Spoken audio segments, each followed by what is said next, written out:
IHSG hari ini tuh kayak ketahan satu resistance yang lumayan kuat di angka 7222, yaitu di garis hijau di atas ini. Dan apakah IHSG berhasil breakout dari 7222 atau tidak? Nah, kita agak berhati-hati atau agak waspada di area ini ya. Kenapa? Karena jika dia tidak berhasil breakout dari area itu, dia sideways, maka ini sebenarnya udah masuk ke stage 3 atau fase distribusi.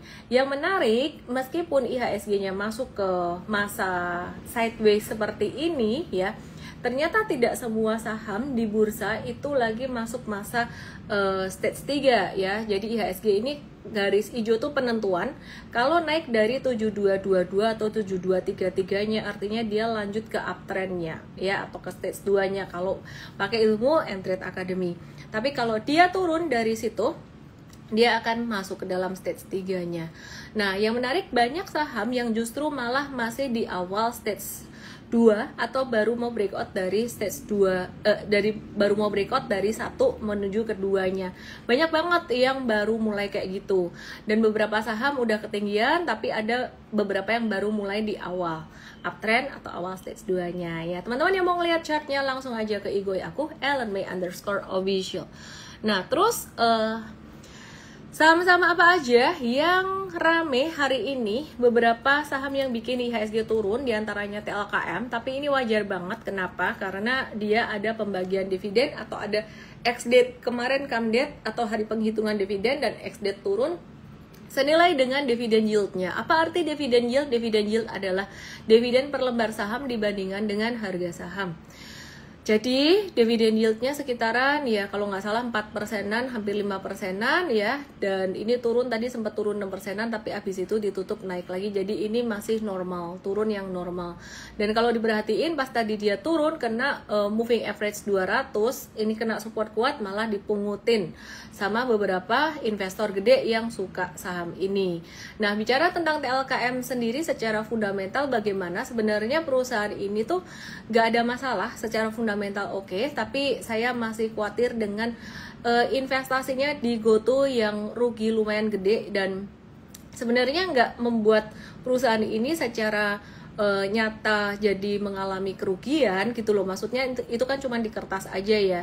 Ya tapi anyway, nanti kalau sampai dijual atau gimana ya jadi ada impactnya lah. Long story short, investor gimana? Investor kalau masih mau hold nggak masalah. Trader kalau mau buy on weakness juga hari ini tadi buy on weakness juga nggak masalah. Yang penting tahu aja, kalau trader tahu kapan dia stage-nya atau uptrend-nya tuh dia udah berakhir. Kalau investor sebenarnya pakai valuasi. Kalau valuasi ketinggian ya exit aja. Kalau valuasinya masih oke, masih hold. Sementara ini TLKM kalau ngelihat valuasi berarti masih hold. Disclaimer teman-teman yang masih pemula, saya sarankan belajar dulu caranya, belajar investasi jangka panjang, DM saya MVestart untuk dapetin webinar investasi gratis, dan untuk trading DM saya Trade Start. Acaranya tanggal 14 Juni nanti, Sabtu ini. Oke, HMSP juga sama, ini ada ex-date atau ex-date dividen ya. Jadi kemarin hari penghitungan dividen dan hari ini turun lumayan signifikan. Ex-date ya, dividen yieldnya sekitaran 8%, dan tadi sempat turun sekitar 8,78%, habis itu mantul lagi, itu normal-normal aja. Jadi nggak sesuatu yang signifikan. Jadi kalau teman-teman dividen investing harusnya belinya bukan pas di pucuan, tapi belinya tuh kalau teman-teman dividen investing belinya tuh pas lagi masih di bawah-bawah kayak yang di chart yang aku tunjuk ini. Jadi sebenarnya dividen adalah salah satu reward untuk value investor, bukan untuk trader. Kalau untuk trader kamu pengen dapat dividennya, beli tanggal 4 atau tanggal 10 Juni, habis itu dapat dividen terus harga sahamnya turun, kan malah kalau bahasa Jawanya bakbo atau impas-impasan, gak ada guna. Kalau aku sih males sih. Kalau trading aku benar-benar kayak just buat trading aja, pas come date jual, habis itu pas turun lagi beli. Nah, itu yang membuat kita menjadi waspada dengan saham ADRO ya. Jadi ADRO itu kan mau ada come date atau hari penghitungan dividen tuh 12 Juni. Sementara 12 Juni itu besok. Sementara kalau teman-teman perhatikan di sini, sebentar ya, aku bukain ya. Trade.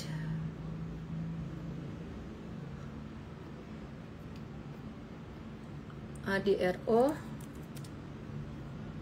jangka menengah masih ada cuan 7-8%. Nah, cuan 7-8% tuh belinya di sini.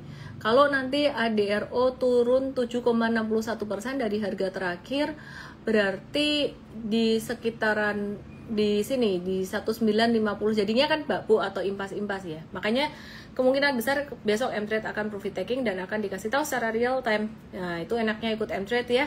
Jadi belajarnya bisa lebih real time.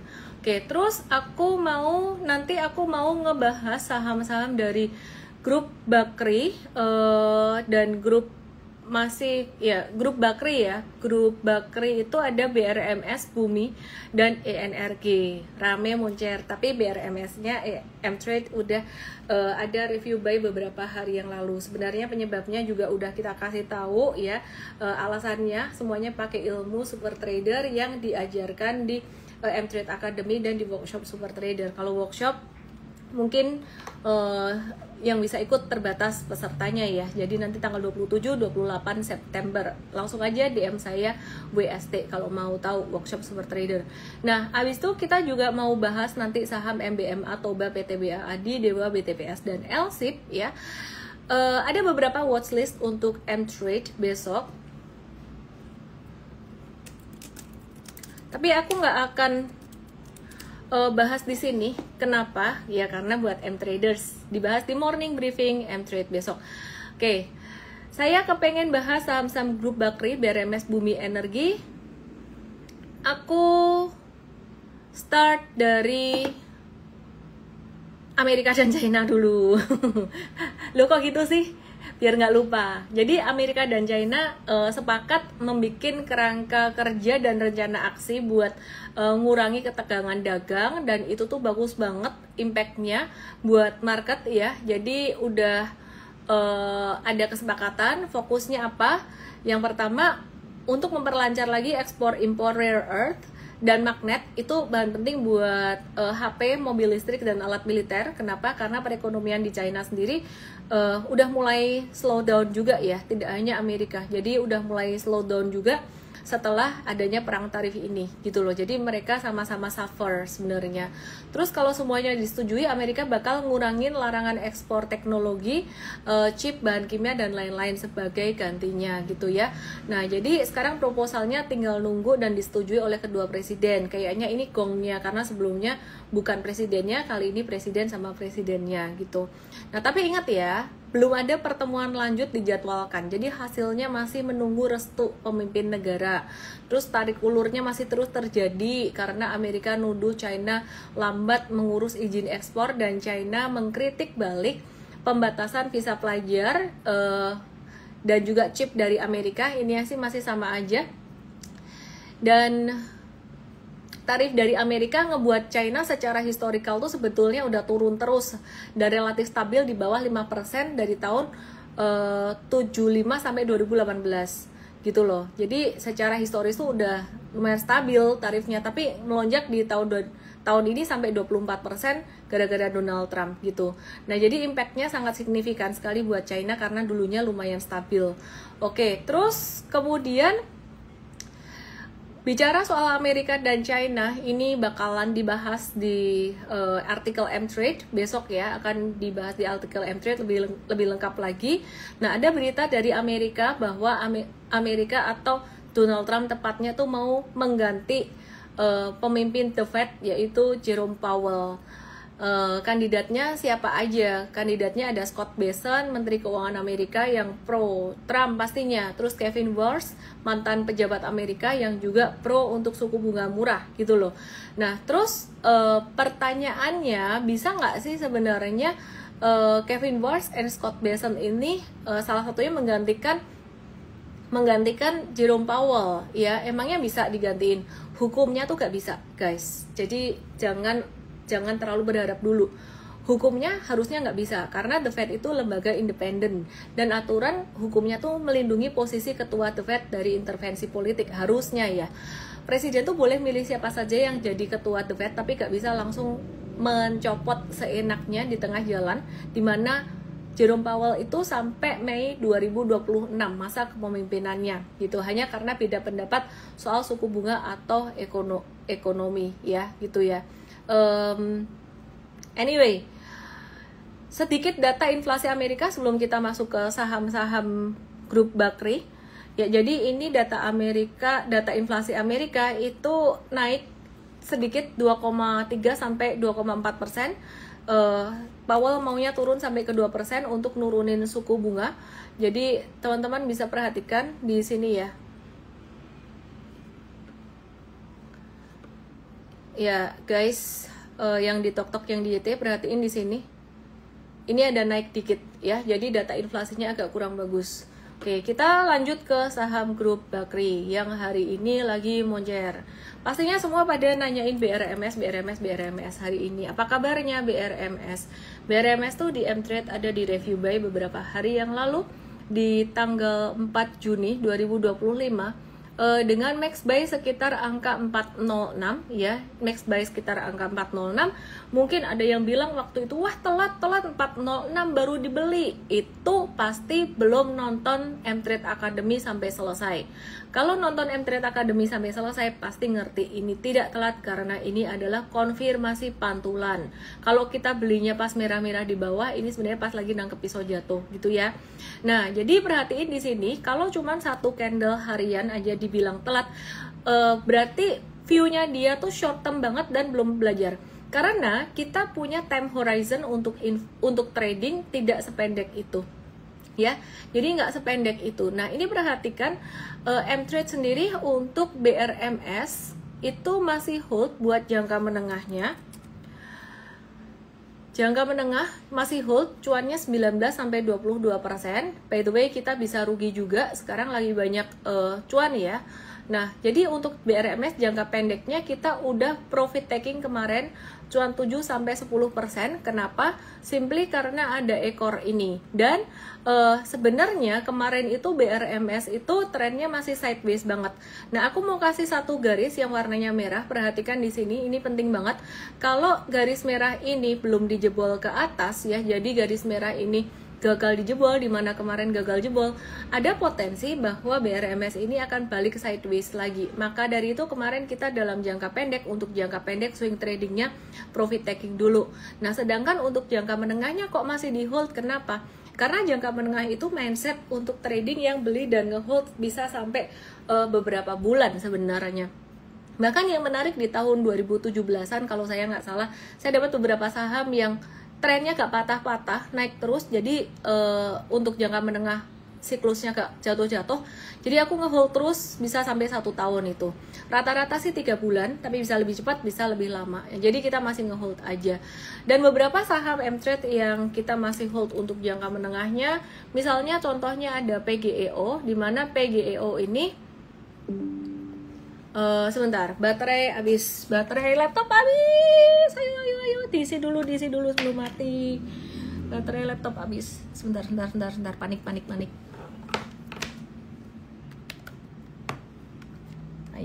Ayo diisi dulu. Oke, udah terang lagi. Oke.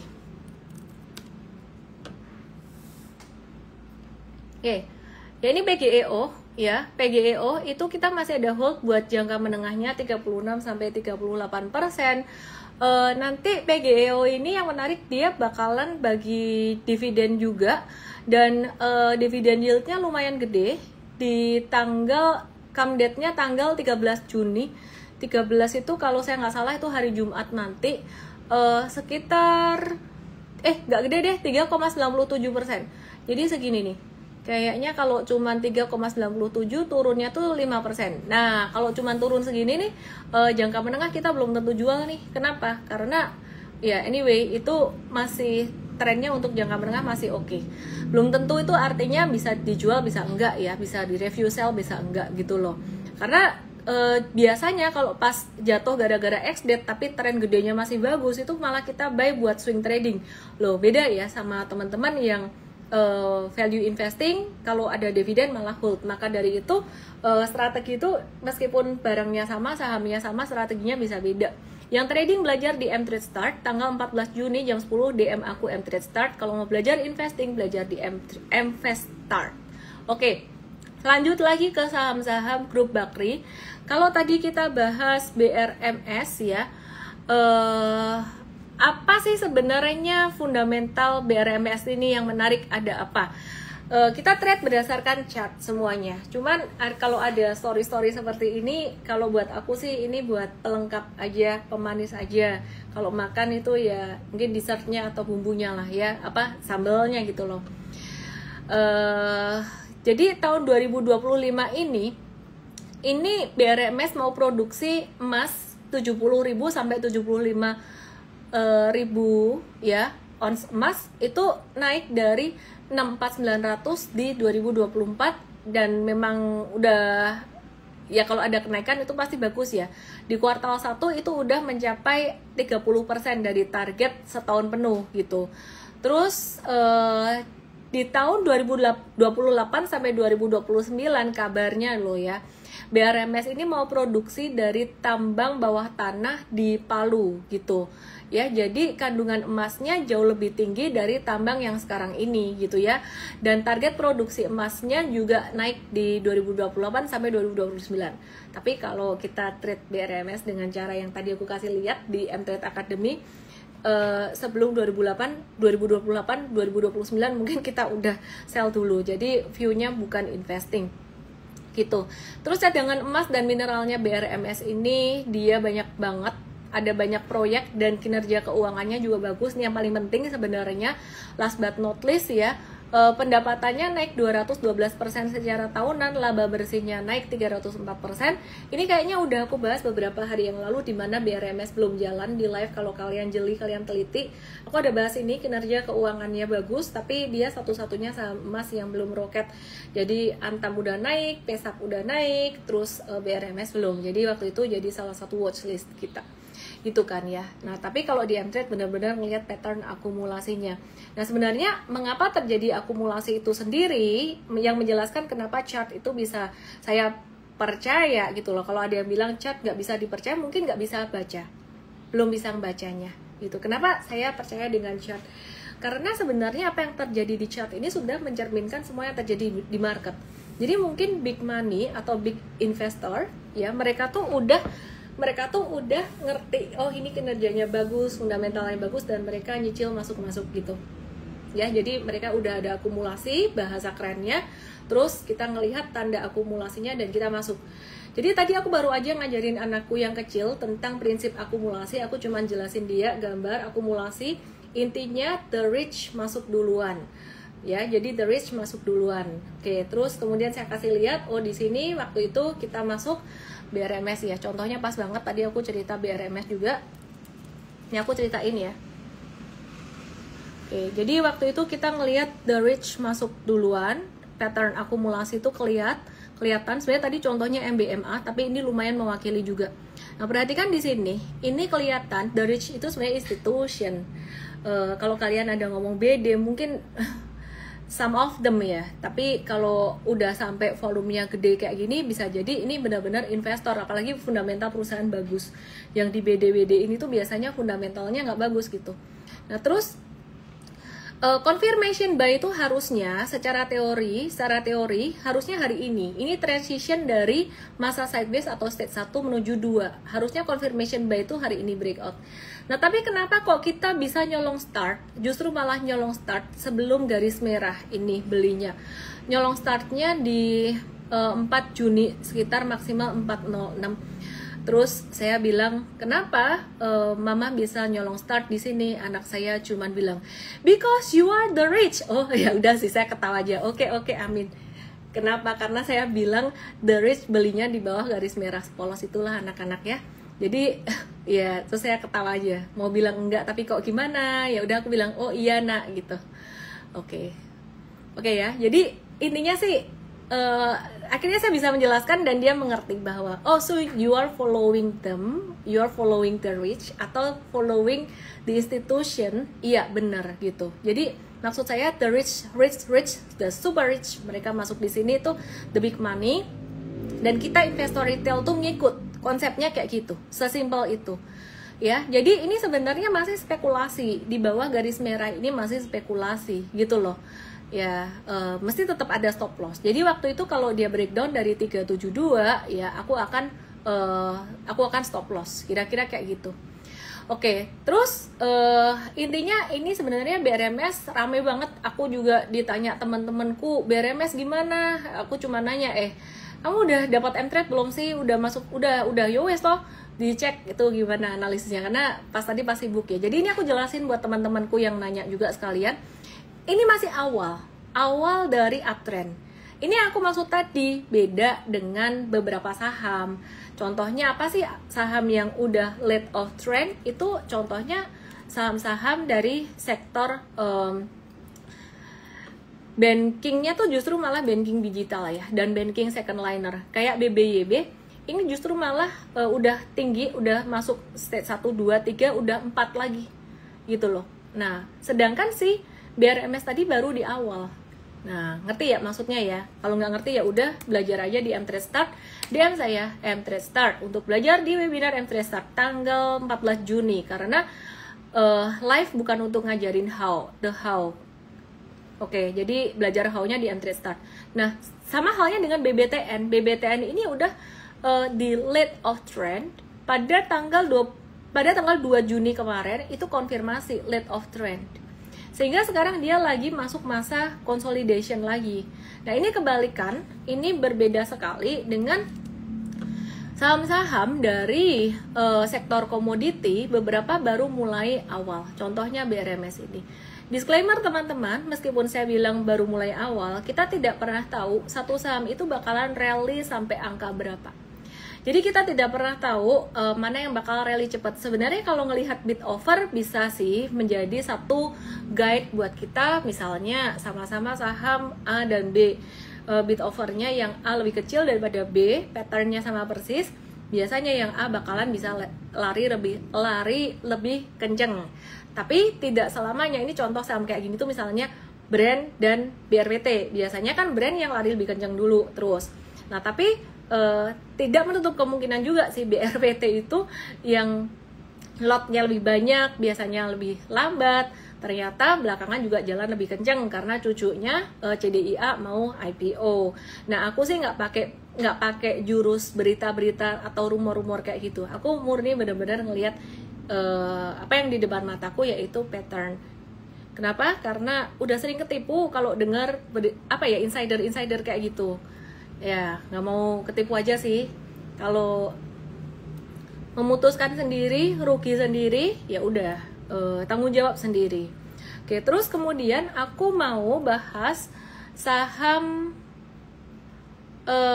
dari grup Bakri lagi, yaitu ENRG. Nah, grup Bakri yang ini, ENRG, itu agak berbeda dengan BRMS, dimana kalau BRMS itu baru masuk dalam stage 2-nya, sedangkan ENRG ini udah di tengah-tengah stage 2-nya, belum berarti di akhirnya, sorry sambil nguap dikit, belum berarti di akhirnya, tapi ini lagi di tengah-tengahnya gitu loh ya. Jadi kalau kita masuk di sini, ini buat swing trading masih bisa. Kalau untuk jangka menengah, ideally semakin dekat dengan garis merah ini semakin bagus. Ini kan masa sideways-nya ya. Nah, jadi saat ini sih lebih menarik untuk jangka pendek aja. Oke, terus kemudian jadi M-Trade udah masuk ini beberapa hari yang lalu di tanggal 4 Juni 2025 ya. 4 Juni 2025 dan saat ini lagi posisi cuan, tapi kayaknya kita bakalan cuan bungkus. Nah, terus manis-manisnya dari ENRG atau just berita pelengkap saja lah ya. Itu pemerintah lagi ngerevisi perpajakan untuk kontrak gross split migas. Nah, ENRG itu merupakan salah satu perusahaan yang main di hulu migas pakai kontrak model gross split ini gitu. Jadi kalau aturannya dibikin lebih ringan, misalnya pajaknya dikurangin atau ada indirect tax itu ya. Terus harga bahan bakar untuk dalam negeri atau DMO fuel price-nya dibikin lebih masuk akal, maka impact-nya biaya operasional ENRG bisa lebih murah dan cuannya bisa lebih besar. Nah, mungkin itu yang menjadi dasar pemikiran the rich itu tadi, institution untuk memborong ENRG sehingga itu membuat trennya dia naik. Nah kalau gitu kenapa kita nggak pakai saja analisa fundamental? Karena saham yang analisa fundamentalnya kamu analisis sendiri, analisanya bagus, itu belum tentu naik, say. Sedangkan saham yang analisa fundamentalnya nggak terlalu bagus, malah justru naik duluan. Dan itu udah banyak banget yang terjadi kemarin. Yang udah ngikutin sekitaran setahun pasti ngerti banget lah ya, gitu loh. Dan sebenarnya kamu punya analisis fundamental kalau nggak ada yang dalam tanda kutip itu ngebeli, atau the rich atau big money institution, the whale, siapapun yang kamu sebut lah, nggak pakai analisis fundamentalmu itu untuk nggak percaya, nggak ngebeli sahamnya, ya nggak gerak sahamnya. Itulah dasar atau prinsip dibalik penggunaan analisis chart. Kenapa? Semua yang terjadi di market ini sudah tercermin di chart. Pelajari di M3 Start Basic Trading Mastery 14 Juni 2025 jam 10 pagi, daftar DM saya M3 Start. Nah, jadi itu tadi sentimen positif buat ENRG, yang dimana kalau peraturannya lebih ramah, investor juga jadi lebih semangat untuk tanam duit di proyek migas. Artinya kerjaan ENRG itu bisa jadi lebih banyak, income-nya juga lebih banyak. Oke, yuk sekarang kita ke Dewa. Kesimpulannya ENRG boleh beli nggak sih? Nah kalau M-Trade sih udah beli duluan ya. Mungkin teman-teman kalau baru mau beli, tunggu retracement sekitaran 2-3-6an mungkin ya. Nah jadi disclaimer juga, mesti belajar dulu. Ya, jadi kalau dalam jangka pendek lihat chart ini masih uptrend, tapi kalau misalkan besok naik lagi udah agak telat belinya gitu. Jadi paling penting belajar dulu. Kalau patternnya kayak gini secara probability naik. Tapi ingat saya ngomong kata probability, bukan kepastian. Dimana sebagus apapun chart, sebagus apapun fundamental sebuah saham, tetap bisa loh jatuh gitu. Dan kelihatannya dan sebaliknya, sejelek apapun, sepesimis apapun kondisi market, itu bisa tiba-tiba naik. Dan aku sudah mengalami itu berkali-kali dari tahun 2008. Maka dari itu satu hal penting yang aku pengen bagiin ke kalian, dan tolong bagiin ke anakku juga. Kalau misalkan dia ikut workshopku nanti, yang denger ini kasih tahu ya. Kenapa? Karena anak lebih seneng mendengar orang lain kayaknya gitu. Yang perlu dibagiin, satu hal yang sangat penting sekali adalah di market jangan terlalu senang ketika saham naik, dan jangan terlalu takut ketika saham turun. Itu yang menyelamatkan sebenarnya. Sepanjang aku di market dari tahun 2007, yang menurutku kegoblokanku yang paling goblok banget itu karena overconfident dan saya all in. Tuh pas turun, over takut, terus saya nggak beli. Itu kesalahan terbesar. Jadi ketika crash pandemi kemarin dan juga crash perang tarif kemarin, aku udah belajar tentang hal itu dan sudah anticipated. Artinya apa? Artinya ketika satu saham naik-naik terus, mungkin lagi di pom-pom sana sini, tahan diri untuk all in. Termasuk juga saat ini banyak saham yang naik, tapi saya selalu kasih disclaimer. Kenapa? Bukan karena kita takut disalahin, gak peduli saya mau nyalah-nyalahin gimana, wong ya kita udah ajarin gitu loh, tanggung jawab masing-masing. Tapi saya kepengen kalian manage expectation gitu loh. Terus kemudian tujuannya apa? Tujuannya kalau tiba-tiba suatu saat terjadi surprise di market, kamu masih punya modal. Mungkin buat yang masih pemula, masih naif, itu bakalan bilang rugi, Miss. Kenapa? Kalau aku jadi kamu ya, tak polke semuanya ini, tak polke masukin semua duit ini pas lagi uptrend. Nanti di atas aku jualan. Teorimu kayak gitu, kenyataannya gak gitu. Kenyataannya makin di atas tuh kamu makin nambah terus, sehingga iya bener di awal kamu cuannya banyak, tambah lagi cuan banyak, tambah lagi cuan banyak. Itu kayak orang addicted sampai di atas, tambah paling banyak dan jatuh. Yang bikin rugi gede, bikin bangkrut, itu sebenarnya karena money managementnya. Jatuh dari atas 10%, tapi modalmu 100 kali daripada modalmu yang kamu masih di awal, yang masih takut-takut, malu-malu meong di market. Untung 100%. Kamu untung 100%, tapi modalnya cilik. Nah dari atas, kamu rugi 10%, tapi modalmu 100% lebih gede dari yang di bawah. Nah itu kan, kenapa saya bisa ngomong seperti ini? Dulunya mengalami. Jadi manusia, wajarnya kayak gitu, makanya dikasih tahu. Kalau mau dengerin ya syukur, kalau enggak ya nggak apa-apa, nanti belajar dari pengalaman. Oke? Sebentar. Tim coach tag bagian yang aku ngoceh tadi ya. Di tag aja, tag artinya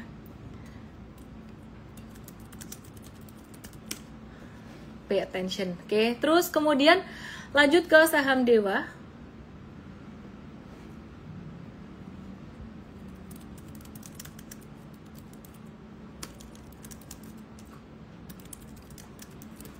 Oke, lanjut ke saham Dewa. Dewa ini mirip kayak ENRG. Jadi kalau DRMS baru breakout dari sideways gedenya, si Dewa ini udah breakout dari sideways gedenya sejak 150 ya. Kalau sideways kecilnya udah dari 113. Nah, jadi kesimpulannya Dewa ini tinggal ngehold aja, dan kalau hari ini naik atau rame, M-Trade udah ada dari 4 Juni kemarin. Nah, sedikit secara fundamental Dewa bagaimana? Dewa itu udah berubah dari cuma subkontraktor jadi ngerjain project sendiri, dan marginnya bisa naik 4 kali lipat. EBITDA-nya Dewa ini earnings before interest, tax, depreciation, and amortization. Keren ya. Diprediksi tumbuh 43% per tahun, dan laba bersihnya naik 216% per tahun, prediksinya kayak gitu sampai 2028. Nah, kuartal 1 2025 itu udah mulai kelihatan cuannya. EBITDA-nya naik 62% secara kuartalan, dan laba bersihnya naik 901% secara kuartalan. Potensi lainnya dia bisa ngedapetin kontrak baru dari BRMS satu grup ya, dan juga segmen kontraktor tambang tuh cuannya gede. Terus resikonya apa? Ada transisi bisnis itu bisa melambat dan harga batu bara bisa turun, itu fee-nya bisa turun juga. Nah, jadi investasi baru juga masih minim. Kesimpulannya sih sebenarnya harus hati-hati dengan aset impairment-nya. Nah, kalau semuanya lancar, Dewa ini bisa jadi bintang baru di kontraktor tambang ke depan ya. Oke, aku mau bahas sekarang buat saham yang lainnya. Aku pengen bahas sektor CPO. Di mana India tuh memangkas pajak impor CPO, dan efeknya itu positif. Harga CPO tuh bisa naik karena permintaan dari India bisa meningkat, sedangkan harga jual rata-rata emiten CPO di Indonesia itu bisa tetap bisa naik gitu ya. Jadi bisa makin cuan, margin bakal makin naik kalau dibarengin dengan efisiensi operasional. Yuk sekarang kita lihat LSIP. Disclaimer teman-teman, yang aku bahas ini bukan mau ngasih satu recommendation untuk kamu harus buy saham ini atau suruh kamu buy, tapi aku mau kasih update market yang sekiranya teman-teman bisa lihat ya, jadi berguna gitu. LSIP ini hari ini naik juga, tapi tinggal ngehold juga. Dari M-Trade udah review buy dari 1255-an atau 1260-an. Ini juga kayaknya udah hampir di lead of uptrendnya dia buat LSIP ya. Jadi aku mau nge-review saham yang lain juga, jadi di SNG. Nah, kalau yang ini beda sama LSIP nih. LSIP tuh udah di lead of trendnya. Mau gimana, dia juga secara fundamental tuh positif, paling diuntungkan karena pengurangan pajak impor di India itu tadi ya. Jadi itu LSIP paling diuntungkan. Terus ini di SNG ini baru di awal trennya. Jadi buat yang masih pemula mungkin lebih apa ya? Lebih banyak, nggak bisa ngomong lebih aman juga ya, lebih banyak upside-nya mungkin lebih ke DSNG deh gitu. Karena kalau udah di atas-atas kan big money atau the rich, the whale tadi udah mulai siap-siap buat profit taking gitu kan ya. Nah terus aku mau ngebahas dari sektor pertambangan, masih dari pertambangan ya. Ada PTBA kemarin barusan breakout ya, ini juga very beautiful breakout, jadi tinggal ngehold aja. PTBA, Antam, dan Timah akan menggelar rapat umum pemegang saham tahunan besok 12 Juni 2025. Secara historical, PTBA ini dikenal sebagai salah satu emiten paling royal dalam bagiin dividen.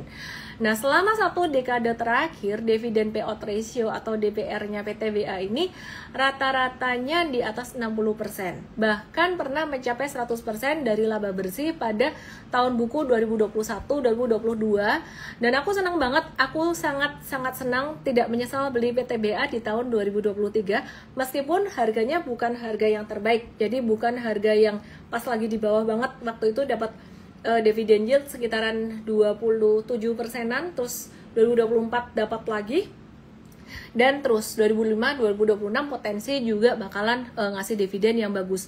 Bahkan PTBA ini pernah ngasih 100% dividen payout ratio atau dividen dari seluruh laba bersihnya di tahun buku 2021-2022 yang dibagiin di 2023 waktu itu. Nah, untuk tahun buku 2023 pun tetap masih tinggi di angka 75% meskipun yieldnya jadi turun. Yield itu dividen per lembar saham dibandingin dengan harga sahamnya ya. Nah, kalau investor retail kayak kamu dan aku, itu yang dihitung yieldnya, bukan DPR-nya atau dividen payout ratio-nya gitu. Oke, nah jadi kalau diperhatiin, ini aku mau kasih lihat kalian. Ini history dividen yield PTBA. Teman-teman bisa lihat di sini. Bisa lihat di Ikoy aku @LNMay_official. Nge-live-nya pakai tok-tok M-Trade, tapi Igoy-nya pakai Igoy @LNMay_official. Ini ada datanya dividen PTBA. Nah, aku ajarin cara bacanya ya. Tahun buku segini dividennya, keuntungannya dibagiin tahun berikutnya. Nah, terus dividen per lembar sahamnya segini. Nah, dividen payout ratio tuh keseluruhan dividen berapa T itu gede dibandingin dengan T atau berapa ya? Dibandingin dengan keseluruhan laba perusahaan. Dividen yield yaitu dividen per lembar saham dibandingin dengan harga saham saat pengumuman dividen. Nah, ini keren kan? Di 2023 kemarin tahun buku 22 dapat 29%, aku dapat 27%, udah seneng. Terus 2024 ini sekitaran 14% dari harga terakhir. Nah, jadi kesimpulannya di tahun 2025 ini berapa? Kayaknya single digit masih bisa deh, di atas obligasi negara masih bisa, karena secara historical lumayan tinggi ya. Jadi kita lihat aja nanti gitu.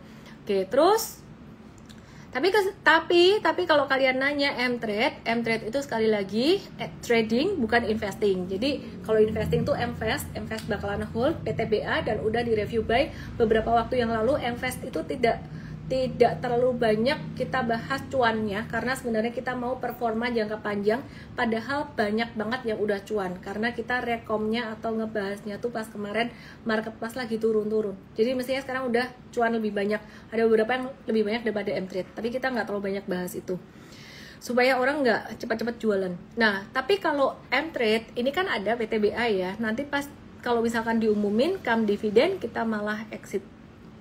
Kenapa? Beda tujuan ya, satu buat jangka pendek.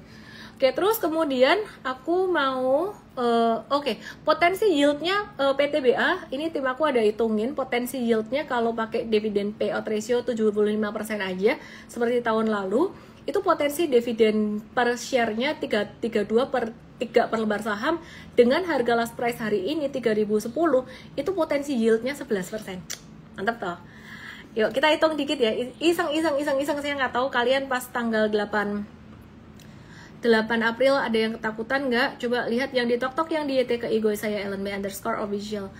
8 April heboh Donald Trump waktu itu 2320 harganya. Kalau misalnya dividen payout ratio-nya 75%, dividen per lembar sahamnya 332,3 ini baru misalnya ya, karena belum tentu mereka angkanya persis kayak gini. DPR-nya dibagi dengan 2.300, waktu itu harganya 2.300. Oke, kali 100, wah dapat 14%. Oke, anyway, sekarang kita ke Antam. Mari kita ke Antam, ANTM. Wah, Antam nih naik terus nih, tapi beberapa hari terakhir ini turun. Boleh beli nggak sih? Menarik ya, Antam ini teman-teman ya di Tok yang di YT, kita tuh lagi memperhatikan saham ini dan lagi nunggu turunnya, lagi nunggu koreksinya. Sebenarnya kalau kita taruh satu garis merah kayak yang aku bahas di IGOI aku, perhatikan ya, kalau aku taruh satu garis merah di sini, ini tuh teman-teman perhatikan ya di sini, itu pasti support. Harusnya hari ini beli tadi kalau mau swing trading. Cuman nanti dulu deh. Kenapa? Aduh, ini nawarnya diskonnya kayaknya agak-agak pelit gitu ya. Kalau bisa sih kita mau nawarnya lebih dalam 2.800. Wih, sadis loh. Kok nawarnya sampai segitu sih? Loh ya, nanti kalau Trump beneran baikan sama China, bisa ini ada koreksi sampai di sini bisa. Nah terus sama dia mau bagi dividen juga, jadi kita nggak mau buru-buru nanti beli di ketinggian ya. Jadi mau ada rapat umum pemegang saham. Oke, terus kemudian dividen yieldnya kemungkinan 4,6%, tapi ini belum keluar dari perusahaan sendiri, belum ada pengumuman, jadi masih bisa naik turun dari angka itu. Nah untuk Timah sendiri, PT Timah ini sebenarnya beberapa hari yang lalu tuh breakoutnya tuh cakep, kayak breakoutnya PTBA juga cakep ya. Terus kemarin dan hari ini tuh dia turun balik ke sideways lagi. Nah Timah ini kalau misalkan seandainya besok turun lagi atau lusa turun lagi, kita ada kemungkinan untuk cut loss ya. Jadi ada kemungkinan cut loss. Sementara sih kita masih hold aja. Nah jadi teman-teman simak aja real time trading ideas dari M-Trade. Oke, terus trading ideas M-Trade itu aku mau kasih tahu ya buat kalian ya. Jadi yang tertulis di sini 975 sampai 995 misalnya ya. PGEO waktu itu sebenarnya misalnya recommendationnya sampai 950 atau 9 berapa ya, anggaplah 950. Tapi kalau 950-nya tidak tersentuh, itu tidak tercatat dalam sistem kita. Nangkep ya. Jadi sistem kita nyatetnya setelah direkomend dia masuk dalam range harga rekomendasi kita di angka berapa aja. Jadi mungkin sempat di atas 995, sempat ke 1000, tapi dia turun lagi ke 995 ke 975. Jadi buat kalian yang ngantri ini waktu itu pasti dapat gitu loh. Jadi kalau nggak terburu-buru pasti dapat. Oke, aku lanjut lagi dari sektor sekarang. BTPS hari ini ada breakout, ada buyback. Jadi kita trading cepat aja sih kalau patternnya kayak gini. Oke, terus aku bahas cepat untuk saham Adikarya secara fundamentally untuk sektor construction. PTPP sebenarnya menurut aku lebih menarik, tapi Adikarya di sini kita lihat juga secara fundamental nomor 2 ya, tapi secara teknikal kita ngelihat dia lebih banyak diskon retracementnya gitu. Terus sementara aku bahas itu, aku mau lihat komen dulu, komen dulu. Fore gimana Fore trading aja, just technical trading aja sih. Kalau mau buy nawar di 555 dan ini very high risk. Secara fluctuationnya gampang ditarik, gampang dibanting. Hai Mas Juan Pratama, halo Rian dan Temika, Bob Perdana, Cleo. Ada yang minta aku ngecek di YT sama di Tok dulu karena di IGOI komennya belum kelihatan. Cleo, wait and see dulu sih, ini chartnya kalau di adjust ini berarti sebenarnya lagi sideways. Wait and see dulu ya. Terus bentar, Bumi bukannya udah dibahas tadi ya, Bumi kita udah masuk beberapa hari yang lalu. Jadi hari ini tadi, oh ya grup Bakri lupa kebahas, dia moncer juga tapi kita tinggal ngehold aja ya. Anyway, PTPP udah dibahas tadi, kita lebih jangka pendeknya kok lebih milih Adi. WiFi hari ini gerak miss terus, kenapa? Semua saham gerak hari ini, biarin aja. Saham nggak harus itu terus gitu loh. Menurutku sih biasa aja sih trennya dia. BBYB oke nggak nih? BBYB kita ngelihat dia bisa bentuk double bottom. Jadi kita wait and see dulu, nggak buru-buru masuk kemarin.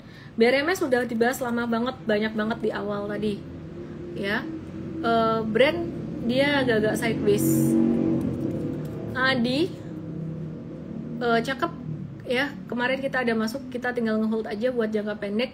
Ini kayaknya bakalan sideways deh, palingan kena 7425 mungkin, abis itu sideways. Belum ada tanda-tanda bakalan ngegas banget, tapi not bad juga sih. Terus Raja ini yang trade juga cuan lumayan dari sini. Raja dan Ratu kemarin naiknya lumayan. Raja kita masih hold nih, cuannya 17-19%. Jadi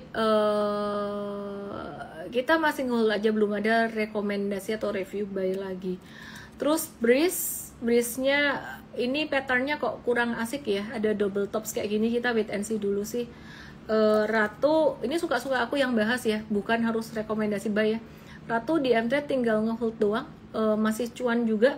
Hopefully kalau ada sedikit retracement kita mau masuk lagi buat jangka pendeknya. Terus TOWR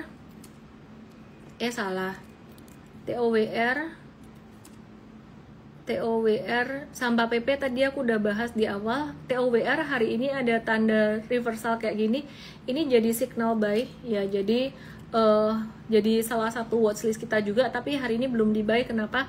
Ya kemarin dia jatuhnya volumenya agak lumayan sebenarnya, jadi kita wait and see dulu. BBCA masih santai-santai aja, sideways aja, nggak ada yang gimana-gimana. Toba, wah Toba ini M-Trade cuannya juga lumayan banget sih. Toba ini berapa ya, tapi sekarang kalau buat swing trading lagi ketinggian, posisi ketinggian, lagi nunggu retracement. Dapat 43% di Toba, jadi nunggu retracement. Retracementnya kalau bisa sih dikasih di 600 itu lebih oke. Terus MBMA tadi kayaknya aku udah bahas di awal.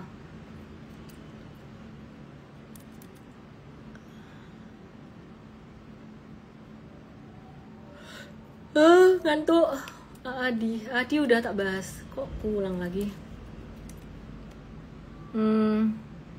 SMRA masih sideways sementara. TLKM udah aku bahas di awal. WIRG,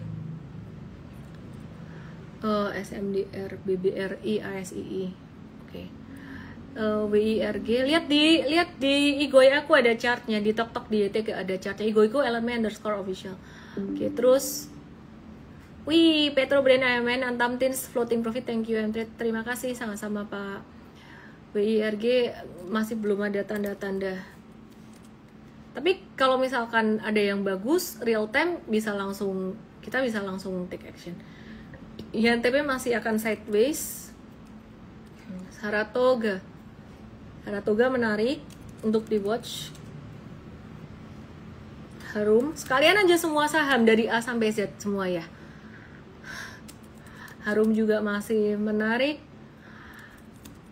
Aku udah kayak komentator bola. Aces juga masih menarik. Miss Indi, oke, Miss Indi juga masih menarik. Detailsnya besok akan dibahas di morning briefing M-Trade. Kenapa dia menarik? Karena saya malam hari ini sudah ngantuk. Pani masih sideways. Is that Miss Loida Kultom? Oke, thank you. Selamat malam, saya Ellen May.